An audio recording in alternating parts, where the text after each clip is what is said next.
एक ज़माना था कि मेरा नाम भी मस्तूर था। उस ज़माने में खुदा ने दी थी शोहरत की खबर, जो कि अब पूरी हुई बाद अज़ मरूरे रोज़गार। A'udhu billahi minash shaitani rajim. Bismillahir rahmanir rahim. Ndugu mpendwa mtazamaji wa MTA Africa, karibu sana katika kipindi hiki cha maktaba ya Hadhrat Masih Maud alayhi salam. Ni matumaini ya kuwa kwa kweli ulikuwa unafuatilia vipindi vya MTA Africa. Katika kipindi kilichopita tuliangazia kuhusiana na kitabu cha Hadhrat Masih Maud alayhi salam kinachoitwa Itmamul Hujja. Leo tutaendelea na hii mada ambapo tutazungumzia kuhusiana na kitabu cha Sirul Khilafa. Sirul Khilafa ni kitabu cha Kiarabu. Kina ujumbe gani na Sirul Khilafa maana yake ni nini? Hebu kaa kwa umakini na uendelee kufuatilia kipindi hiki ili upate kuelimika kuhusiana na kitabu hiki cha Hadhrat Masih Maud alayhi salam.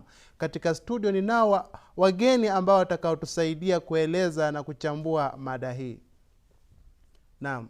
Assalamu alaikum wa rahmatullahi wa barakatuh. Wa alaikumus salam wa rahmatullahi wa barakatuh. Naam, upande wangu wa kulia ninaye mwalimu wa jumuiya ambaye ni Mwalimu Muhammad Musa Oponyo Sahib. Karibu sana Mwalimu Sahib. Asante sana. Na vile vile ninaye mwalimu wa jumuiya pia ambaye anaitwa Abdalla Muhammad Mwaraja Sahib. Karibu sana. Asante sana bwana mtangazaji. Nina imani kwamba kwa kweli mmekuja kwa ajili ya kutuelimisha kuhusiana na kitabu hiki cha Hadhrat Masih Maud alayhi salam kinachoitwa Sirul Khilafa, na tunataka tumuelimisha mtazamaji ili apate kuelewa uhakika wa kitabu hiki. Naam, Mwalimu Sahib, hebu utufafanulie kuhusiana na hiki kitabu cha Hadhrat Masih Maud alayhi salam kwamba ni kitabu kinachoitwa Sirul Khilafa. Je, utuelezee kina ujumbe gani na utuelezee kwamba kinaleta uhusiano gani kati ya hiki kitabu na uongozi wa Kiislamu? Je, kinaleta maana gani kuhusiana na jambo hili?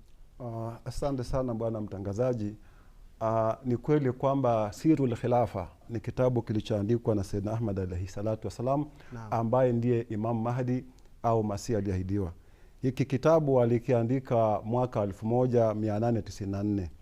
Na sawa na jina lenyewe Sirul Khilafa lina maana ya ile haja ya kuwepo ukhalifa, tuseme kwa jumla, katika dini tukufu ya Kiislamu.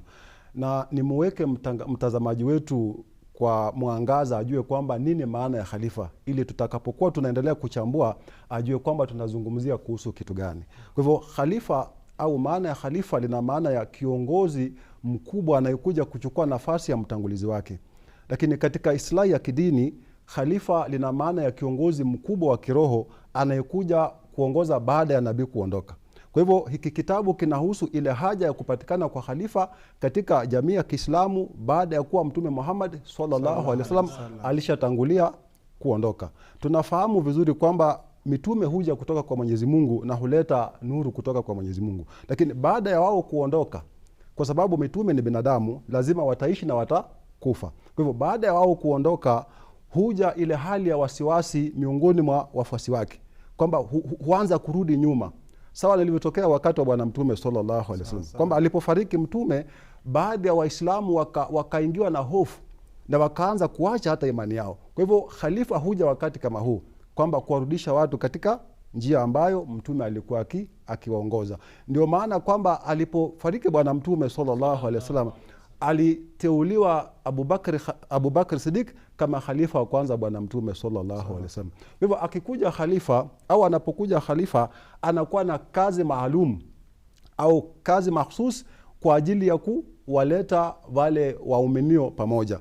Ya kwanza ni kuimarisha ile dini, namna tutakavyoona katika mazungumzo ya mbele katika ile aya ya ukhalifa. Kwa hivyo khalifa ana kazi ya kwanza kuimarisha hawa watu katika ile dini ambayo Mtume alikuwa akiwafundisha. Alafu pili ni kutoa ile hofu, wala yubadilannahum min ba'di khawfihim amna, Mwenyezi Mungu anasema kwamba huyu khalifa atakapokuja kazi yake ni kuondoa ile hofu. Yani ile hofu iliyokuja baada ya mtume kuondoka, sasa khalifa anawaondolea ile hofu. Anawaambia kwamba msihuzunike, kwamba Mwenyezi Mungu bado yuko pamoja na sisi. Kwa hivyo na Khalifa Abu Bakar Siddiq radhiallahu anhu amefananishwa na Adamu wa pili katika umma wa Kiislamu. Yani baada ya Adamu wa kwanza ambaye ni Muhammad sallallahu alaihi wasallam kuleta uhai wa Islam na akawa sasa ameondoka, Abu Bakar Siddiq radhiallahu anhu amerudisha ule uhai uliokuwa umeanza kutoka kwa Waislamu. Kwa hivyo akarudisha pamoja.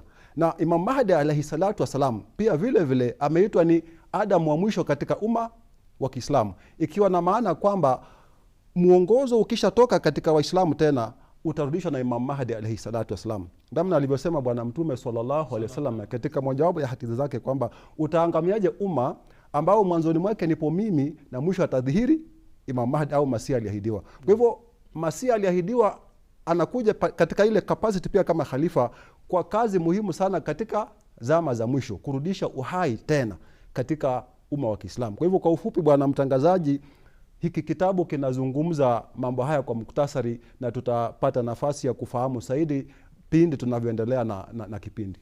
Tunashukuru sana Mwalimu Saib kwa kutusaidia maelezo mazuri sana yanayohusu kitabu hiki, na bila shaka umeshatuelezea uhusiano uliopo kati ya uongozi katika Uislamu. Asante sana Mwalimu Saib.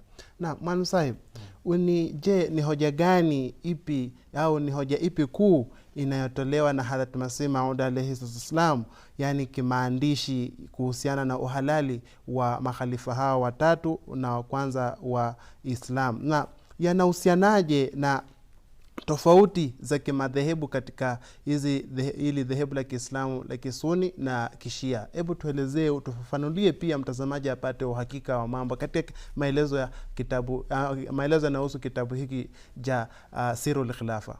Asante sana bwana mtangazaji.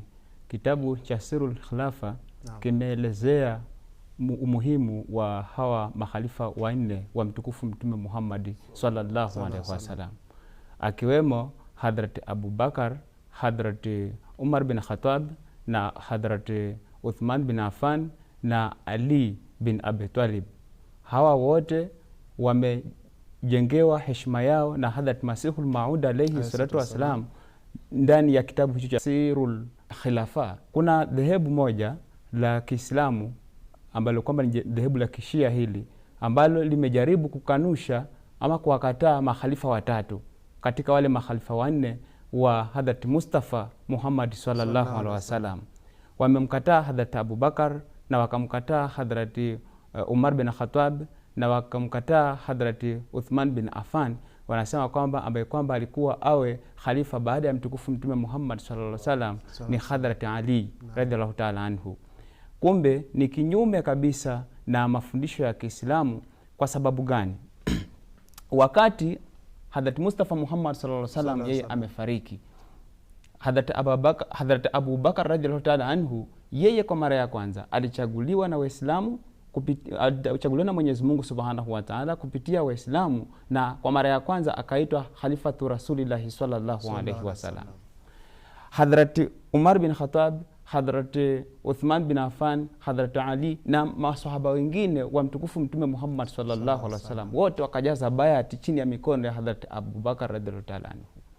Kwa hivyo huu ni msingi ambao kwamba uliwekwa hapo awali na Mwenyezi Mungu mwenyewe Subhanahu wa Ta'ala kabla hata ya kifo cha mtukufu Mtume Muhammad sallallahu alaihi wasallam. Kuna aya ndani ya Qur'an tukufu katika Suratun Nur sura ya 24 aya 56, Mwenyezi Mungu anasema kwamba wa'adallahu alladhina amanu minkum wa amilu salihat la yastakhlifannahum fil ardi kama istakhlafa alladhina min qablihim wa la yumakkinanna lahum dinahum alladhi irtadha lahum wa la yubaddilannahum min ba'di khawfihim amna ya'budunani la yushrikuna bi shay'a wa man kafara ba'da dhalika fa ulaika humul fasiqun. Aya hii inazungumzia dhana nzima na umuhimu wa khalifa. Mwanzoni kabisa, kama tukiangalia tafsiri tu, nitatoa tafsiri ya kipande tu cha hiyo aya. Mwenyezi Mungu anasema wa'adallahu alladhina amanu minkum, amekishahidi Mwenyezi Mungu wale walioamini kati yenu, wa amilu salihati, na kufanya vitendo vizuri, la yastakhlifannahum fil ardi, atawafanya makhalifa katika ardhi, kama stakhlafan ladhina min qablihim, kama alivyowafanya makhalifa wale wa kabla yao. Sasa hii ni ahadi ya Mwenyezi Mungu Subhanahu wa Ta'ala, kama alivyoelezea Maalim Musa Sahibu.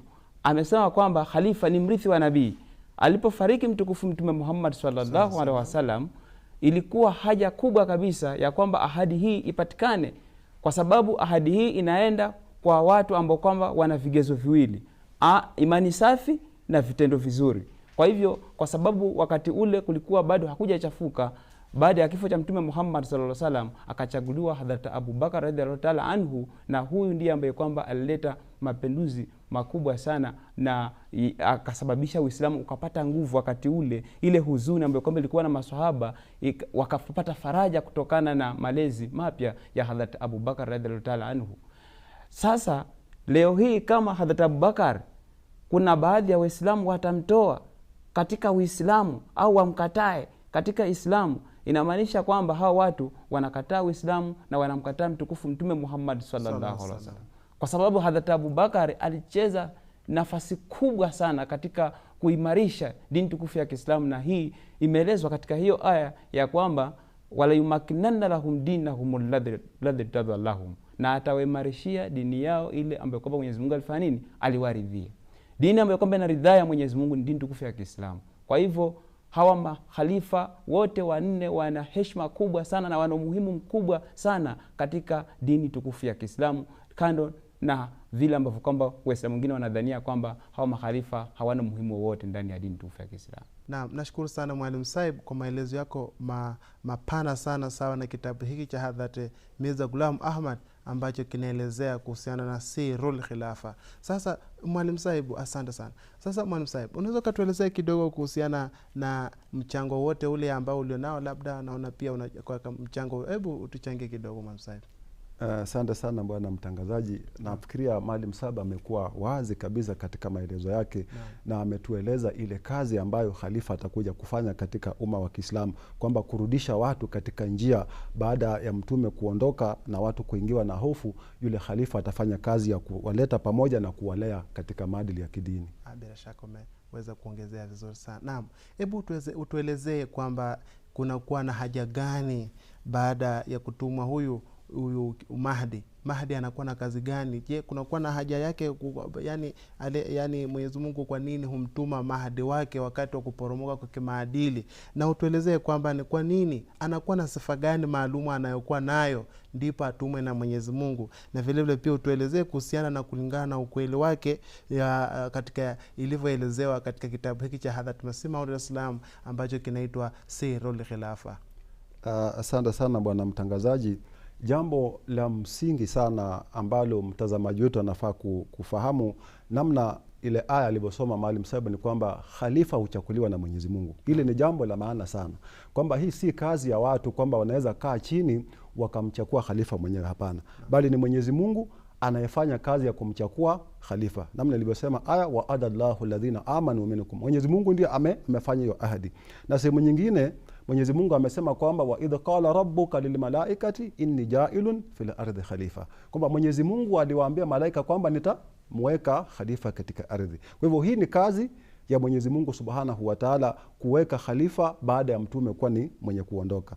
Na vile tumeona ni kwamba kazi yake huyo khalifa itakuwa ni kuimarisha dini na kutoa hofu kwa watu baada ya kuingia na ile wasiwasi baada ya kuondoka kwa mtume aliyetangulia. Kwa hivyo kazi yake kubwa khalifa ni kurudisha watu katika njia iliyonyooka baada ya watu kuwa wameingiwa na wasiwasi. Kwa hivyo khalifa anakuwa chini ya ulinzi wa Mwenyezi Mungu Subhanahu wa Ta'ala. Kwa hivyo anakuwa ni mtu ambaye ako mbali na uchafu wa kiimani. Tunaona kwamba katika historia Abu Bakar Siddiq radhiallahu anhu ambaye alichakuliwa kuwa khalifa wa bwana mtume sallallahu alaihi wasallam hakutokea tu popote na kuwa khalifa, la bali historia inaonyesha kwamba alikuwa ni mtu mwenye maadili mazuri na alikuwa pamoja na mtume sallallahu alaihi wasallam kwa muda mrefu, na hata baadhi ya wakati mtume alikuwa anampa nafasi kidogo ya kuongoza sada wakati labda mtume hayuko. Kwa hivyo khalifa huwa ni mtu ambaye ni kielelezo kizuri kwa watu wengine, ikiwa na maana kwamba ni mtu ambaye hapatikani na lawama za hapa na pale kwamba amekuwa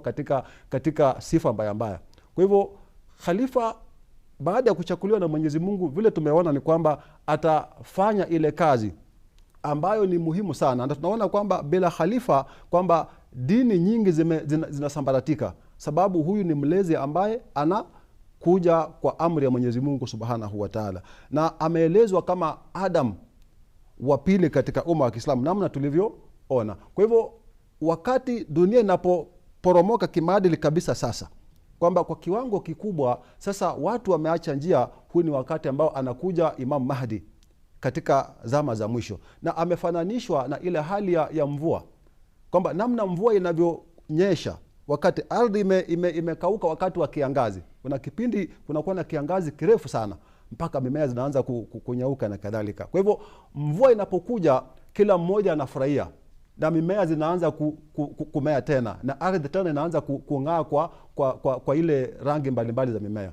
Kwa hivyo vile vile khalifa amelinganishwa namna hii, kwamba baada ya kwamba kumetokea nafasi kubwa sana baada ya mtume kuondoka kwa watu wakaanza kuacha njia na kuanza kubadilisha imani yao na kuingia katika anasa za kidunia. Mwenyezi Mungu huleta tena Imam Mahdi au khalifa katika kiwango kikubwa, ambaye anarudisha ule uhai, analeta ile mvua ya kiroho kwa waaminio. Na ile aya ambayo Maalim Saib alisoma ni kwamba kuna wale watakaomwamini na kuna wale watakaomkataa. Wale watakaomwamini ndio wale ambao wako katika ile kundi ambalo litapata hizo faida za kiroho, ile baraka ya kiroho. Lakini wale watakaomkataa, sababu aya inasema man kafara ba'da dhalika fa ulaika humul fasiqun, kwamba wale watakaomkataa basi hao ndio watu waovu.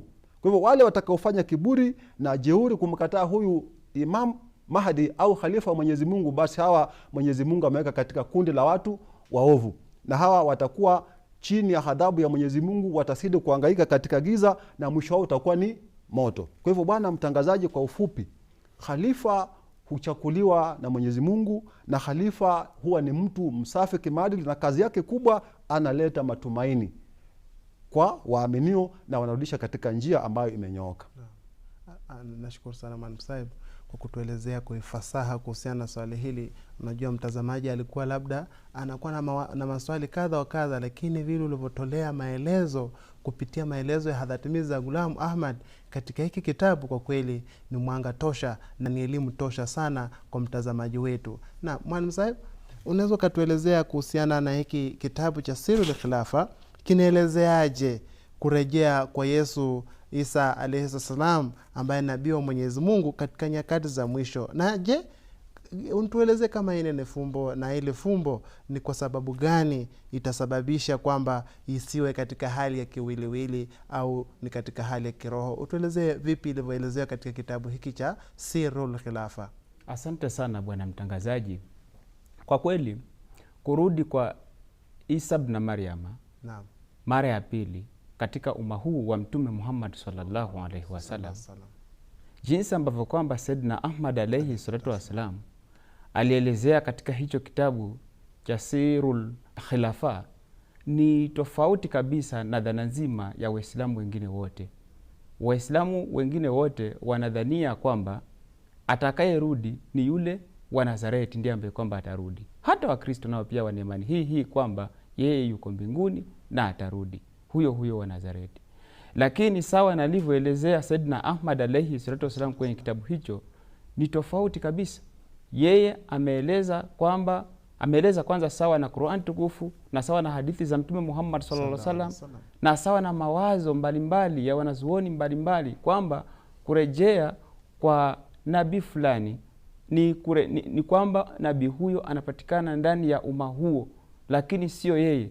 Inakuwa mfano wake tu kwamba kazi aliyoifanya yeye, sasa huyu mwingine ambaye kwamba atapatikana ndani ya umma huo anakuja kufanya kazi ile ile. Na kazi ambayo kwamba alifanya Nabii Isa alayhi salatu wasalam wakati ule, yeye ilikuwa ni kuhuisha mafundisho ya Taurati. Alikuwa ni nabii chini ya sheria ya Musa alayhi salatu wasalam. Sasa Nabii Isa kurudi kwake mara ya pili ni kwamba ni mfano wa Isa, yani atakuja kuhuisha mafundisho ya Qur'an tukufu. Mtume Muhammad sallallahu alaihi wasallam yeye alikuwa ni nabii wa ulimwengu mzima.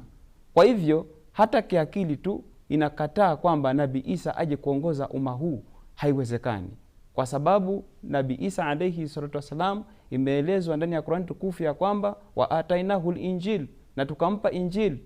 Kwa hivyo Injili ndiyo ambayo kwamba yeye anatakiwa kuongoza kwayo, lakini sio Qur'an tukufu. Kwa hivyo kwa mnasaba huu ni lazima apatikane mtu mwingine ndani ya umma wa Mtume Muhammad sallallahu alaihi wasallam afanye kazi kama ya Isa alayhi salatu wasallam ya kuhuisha mafundisho sahihi ya Qur'an tukufu. Kwa hivyo ndani ya kitabu hicho cha Sayyidina Ahmad alayhi salam ni kwamba ndani yake ameelezea nini maana ya nuzul.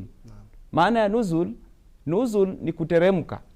Neno kuteremka linapotumika kwa ajili ya mtu fulani ama kitu fulani chochote kile hapa duniani, maana yake ni kwamba kutokea kwa kile kitu mara ya kwanza, kwa mara ya kwanza machoni mwa watu. Ndio maana yani kutokea kwake ndio nuzul, ndio mradi wa kuteremka, lakini sio kushuka kutoka mbinguni. Waislamu wote na Wakristo wanaamini kwamba atashuka kutoka mbinguni, lakini hadithi za Mtume Muhammad sallallahu alaihi wasallam ziko kimafumbo. Mtume sallallahu alaihi wasallam aliposema kwamba kaifa antum idha nazala ibnu Maryam fikum wa imamukum minkum, itakuwaje hali yenu atakapoteremka mwana wa Maryamu na atakuwa imamu wenu atakayetokana nanyi. Hapa Mwenyezi Mungu Mtume sallallahu alaihi wasallam alipotumia neno nazala, kuteremka, alimaanisha kutokea kwa Isa mwana wa Maryam ndani ya umma wa Mtume Muhammad sallallahu alaihi wasallam. Kwa hivyo neno nazala, neno kuteremka ama kuteremsha ni kupatikana kwa kitu fulani katika umma. Mfano sasa hivi kuna mambo matumizi ya chuma yametokea. Ile teknoloji watu wamekuja wamegundua kwamba kumbe chuma kina manufaa. Sasa fumbo hili ndilo ambalo kwamba lilieleza Hadhrat Sayyidina Ahmad sallam katika kitabu hiki kwamba watu wasielewe kwamba kuteremka kwa Isa ni kuteremka kidhahiri, bali ni kwamba atatokea ndani ya umma wa Mtume Muhammad sallam, tena mtu mwingine sio yeye wa Nazareti. Asante sana Mwalimu Saib, tunashukuru sana kwa maelezo yako mazuri sana yanaelezea kuhusiana na kushuka kwa Nabii Isa alayhi salam. Kumbe sio kiwiliwili, katika hali ya kiwiliwili, bali ni fumbo, na ile fumbo linaonyesha mtu mwingine atakayekuja kutimiza ule ujio wake mara ya pili. Nashukuru sana Mwalimu Saib. Na Mwalimu Saib, hebu tuelezee kwamba Hadhrat Abubakar radhiallahu anhu alionyesha ukubwa wake kivipi kama kiongozi aliyechangia sana kuhifadhi Uislamu na kuufufua katika sura nyingine ya pili baada ya kuondoka Hadhrat Muhammad Mustafa sallallahu alaihi wasallam. Asante sana bwana mtangazaji. Historia nzima ya dini tukufu ya Kiislamu inadhibitisha kwamba Abubakar Siddiq radhiallahu anhu alifanya kazi kubwa sana ya kurudisha Waislamu pamoja baada ya kuwa walianza kurudi nyuma baada ya kufariki kwa Bwana Mtume sallallahu alaihi wasallam. Ibainike kwamba Waislamu walikuwa na mapenzi makubwa sana kwa Bwana Mtume sallallahu alaihi wasallam kiasi kwamba hawakuweza kufikiria kama kuna siku atakuja kufariki. Na tunajua historia inaeleza kwamba alipofariki Bwana Mtume sallallahu alaihi wasallam, Bwana Umar Faruk au Umar ibn Khattab radhiallahu anhu alisimama na akasema kwamba yoyote atakayedhubutu kusema kwamba Mtume amefariki nitamkata shingo lake kwa upanga wangu. Kwa hivyo ile ilikuwa ni wakati mgumu sana ambao Waislamu hawakuwa tayari kupokea kile kifo cha Bwana Mtume sallallahu alaihi wasallam. Lakini tunaeleza kwamba ni Abubakar Siddiq aliyekuja akadhibitishia watu kwamba Mtume alikuwa amefariki. Kwa hivyo baada ya kufahamu kwamba amefariki Bwana Mtume sallallahu alaihi wasallam, watu wakaingiwa na hofu na wasiwasi, na kuna wale ambao hata walianza kuacha mambo ya kutoa zaka na nini. Wakaona kwamba kwa kuwa maadamu amefariki Bwana Mtume, basi hakuna haja ya kuendelea na mambo haya ya Uislamu, acha potele ya pote. Lakini ule ulikuwa ni wakati ambao sasa Mwenyezi Mungu alimuinua Abubakar Siddiq na akafanya kazi kubwa ya kutuliza hawa Waislamu na kuwarudisha katika njia iliyonyooka, njia ambayo Bwana Mtume sallallahu alaihi wasallam aliacha Waislamu wakiwa wanaifuata. Na tunaona kwamba Uislamu ukarudi katika njia na ukaanza kuendelea vizuri. Wale ambao walikuwa wameanza kurudi nyuma akajua kwamba kumbe Mtume alishatuacha na dini bado ipo, kwa hivyo tuendelee na ile dini. Kwa hivyo Bwana Abubakar Siddiq radhiallahu anhu alifanya kazi muhimu sana, alifanya kazi kubwa sana kutetea Uislamu, kuanzisha mikakati mbalimbali ya kuimarisha Uislamu mpaka alipoondoka. Ameondoka katika dunia Abubakar Siddiq, Uislamu ukiwa katika hali imara, mpaka wale makhalifa waliokuja ambao Mwalimu Saba amewataja walipata Uislamu katika hali nzuri, ambayo ni kazi ambayo alifanya Abubakar Siddiq radhiallahu anhu. Tunashukuru sana Mwalimu Saib kwa kututolea mafafanuzi na maelezo kuhusiana na ile kazi ambayo ni ya kiroho ya Hadhrat Abubakar radhiallahu anhu na umuhimu wake kwa lengo la kuwaunganisha na kuwaleta Waislamu pamoja kama ilivyokusudiwa katika sura An-Nur. Nashukuru sana Mwalimu Saib. Na Mwalimu Saib, tuelezee kuhusiana ile jibu la Hadhrat Mirza Ghulam Ahmad alayhi salam alilolitoa kuhusiana ile tuhuma za Sheikh Muhammad Hussein wa Batala, na ilithibitishaje ule ukweli wake kama Hadhrat Mirza aliahidiwa, Hadhrat Mirza Ghulam Ahmad kama Masihi aliahidiwa? Asante sana bwana mtangazaji. Yeye alianza kitambo tu kumjibu baada ya madai yake tu Sayyidina Ahmad alayhi salam. Kwanza alikuwa rafiki yake tu mkubwa, lakini alipodai Sayyidina Ahmad alayhi salam akaanza kumgeuka na akawa adui wake mkubwa kabisa. Sasa Hussein wa Batala huyu alimshutumu Sayyidina Ahmad alayhi salam, akasema kwamba yeye hajui Qur'an tukufu na hajui Kiarabu. Sayyidina Ahmad alayhi salatu wasalam yeye akatunga vitabu aina mbili, na kila kitabu alichokitunga aliweka tambio, aliweka changamoto ya kupata majibu kutoka kwenye vitabu hivyo, na hakupata. Aliwaambia yeye Hussein wa Batala alafu na wenzake ya kwamba atakayekuja kuleta tafsiri tofauti na ile tafsiri ambayo kwamba ametoa Hadhrat Sayyidina Ahmad alayhi salam kwenye kitabu chake kile cha Karamatu Swadikin na kwenye kitabu chake kile cha Nurul Haq, katika sehemu zote mbili, basi mtu huyo alete tafsiri ambayo kwamba imezidi tafsiri ya Sayyidina Ahmad alayhi salam, atampatia rupia 1500. Lakini Hussein wa Batala aliingia mitini, hakujitokeza mbele ya Sayyidina Ahmad alayhi salatu wasalam, na kwa namna hii ikamthibitishia Sayyidina Ahmad alayhi salatu wasalam kwamba amemjibu, kwa sababu kama ameaitwa aje uwanjani atoe hoja zake na ameshindwa, maana yake ni kwamba hana jibu. Kwa hivyo Sayyidina Ahmad alayhi wasallam kwa msaada wa Mwenyezi Mungu aliondoa shutuma hii kupitia hivi vitabu viwili katika lugha ya Kiarabu, na vikasambazwa na watu wakasoma, wakaupata ujumbe wa dini tukufu ya Kiislamu kupitia kinywa cha Hadhrat Mirza Ghulam Ahmad alayhi wasallam, mwanzilishi mtukufu wa jumuiya ya Waislamu wa Ahmadi. Mwalimu Saib, tunashukuru sana kwa kutolea maelezo ya kina kuhusiana na swali hili ambalo lilikuwa tata sana, na kutokana na muda walimu wetu wapendwa, kwa kweli tungependelea kuendelea sana hiki kipindi, lakini kulingana na wakati hataweza kuendelea, na ninawashukuru sana kwa kuweza kutuunga mkono na kutupa elimu ya hii ya Hadhrat Masihi Maud alayhi salam. Mwenyezi Mungu awajalie kila laheri, na muendelee pia kuja ili tuweze kuelimisha watazamaji, na vile pia mtuelimishane ili kuhusiana na hivi vitabu tuvielewe zaidi, tupate elimu ya uhakika. Asanteni sana wageni wetu wapendwa. Na ndugu mtazamaji wa MTA Africa, kwa leo tumefika katika tamati ya kipindi hiki cha leo kinachohusu kitabu cha Hadhrat Masihi Maud alayhi salam kinachoitwa Sirrul Khilafa.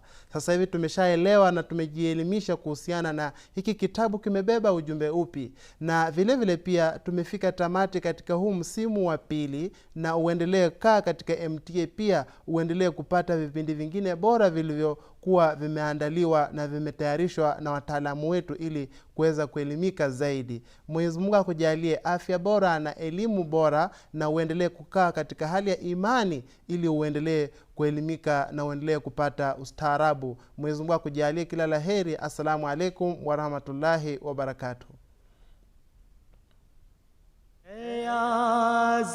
आज़माने वाले ये नुस्खा भी आज़मा, आज़माने वाले ये नुस्खा भी